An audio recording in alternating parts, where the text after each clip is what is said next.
నటసింహం నందమూరి బాలకృష్ణ సినీ స్వర్ణోత్సవ celebration event నేడు హైదరాబాదులో జరగనున్న విషయం అందరికీ తెలిసిందే.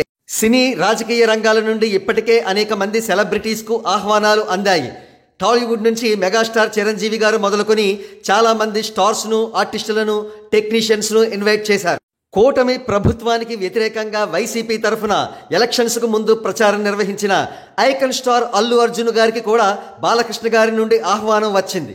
అయితే దురదృష్టవశాత్తు యంగ్ టైగర్ ఎన్టీఆర్ గారికి మాత్రం బాబాయ్ బాలకృష్ణ గారి నుండి ఆహ్వానం అందలేదు. దీనికి పొలిటికల్ రైవలరీయే కారణం అనే విషయం అందరికీ తెలిసిందే. బాబాయ్ నుండి ఆహ్వానం అందకపోయినా ఎన్టీఆర్ గారు ఎటువంటి డిసప్పాయింట్మెంట్ చెందకుండా తన తల్లి లాంగ్ టైం విష్ ఉడిపిని సందర్శించాలనే కోరికను నెరవేర్చారు. ఈ పర్యటనలో వారికి తోడుగా టాప్ డైరెక్టర్ ప్రశాంత్ నీల్, ఇంకా రిషబ్ శెట్టి కూడా ఉండడం గమనార్హం. అయితే బాలకృష్ణ గారి నుండి ఎన్టీఆర్కి ఆహ్వానం లేదనే విషయాన్ని టీడీపీ మీడియా వక్రీకరించింది.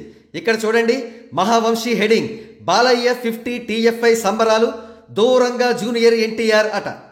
అంటే ఈ హెడ్డింగ్ అర్థం ఏమిటంటే బాలకృష్ణ గారి నుంచి ఆహ్వానం వచ్చినప్పటికీ ఎన్టీఆర్ అహంకారంతో ఆ ఈవెంట్ను ఎగ్గొట్టారని. ఇంత దారుణంగా న్యూస్ను వక్రీకరిస్తారా అంటూ ఎన్టీఆర్ ఫ్యాన్స్ టీడీపీ మీడియాపై మండిపడుతున్నారు. మరి ప్రో టీడీపీ మీడియా తన తప్పును దిద్దుకుంటుందా? న్యూస్ను మార్చి టెలికాస్ట్ చేస్తుందా? వేచి చూద్దాం.